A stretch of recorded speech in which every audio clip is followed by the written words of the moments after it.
For the feeling, or you make it to search for a reason?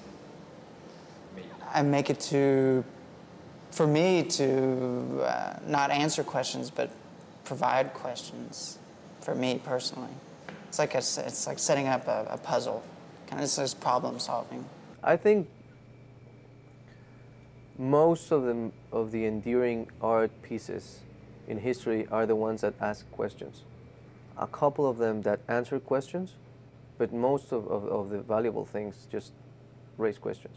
Not necessarily upset people, but provide them with a little bit of a hook, a little bit of a snag. Basically sows seeds of disquiet in the viewer rather than gives them that nice comforting glow of, oh, it's art and it's made out of oil paint and it conforms to the belief system that people bring to art, or simply backs up everything they think. There's so much about experience and so much about like noticing things.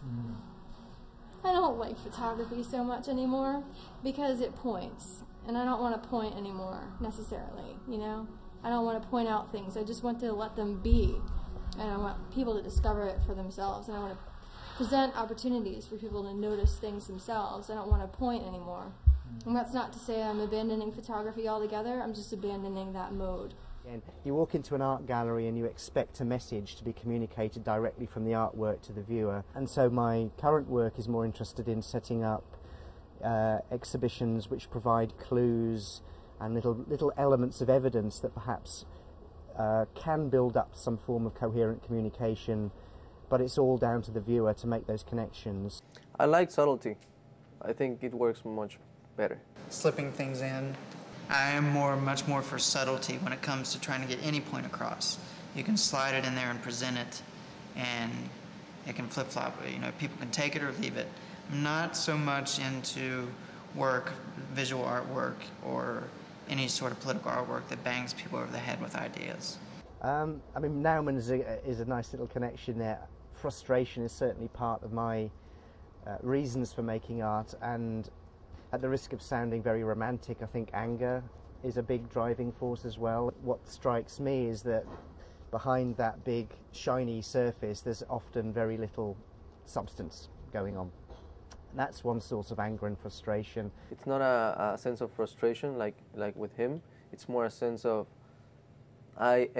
during my lifetime I will explore the world in a certain way, and my artwork is going to reflect that. So that perception of exploration, it's in the artwork. And what I'd like to happen is that they leave the gallery with some of their expectations undermined, or they realise that the art experience is built on shifting sand. I'd like there to be a little element of, you know, of doubt, which they kind of take away with them, which then prompts them to think more about perhaps what art might be.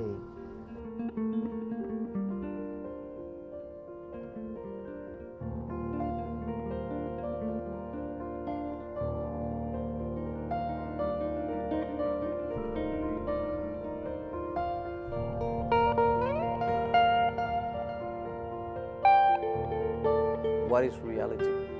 And in the end, you don't know.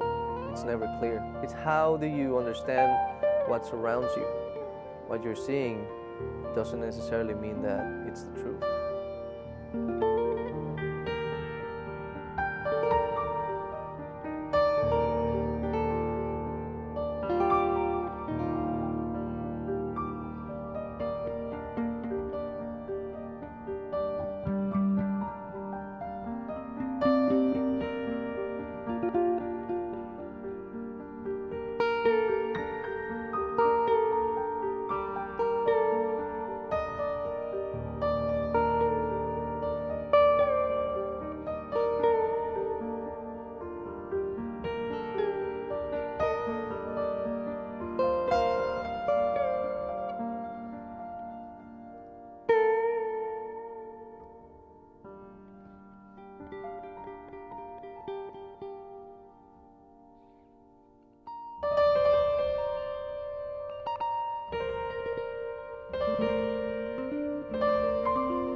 you.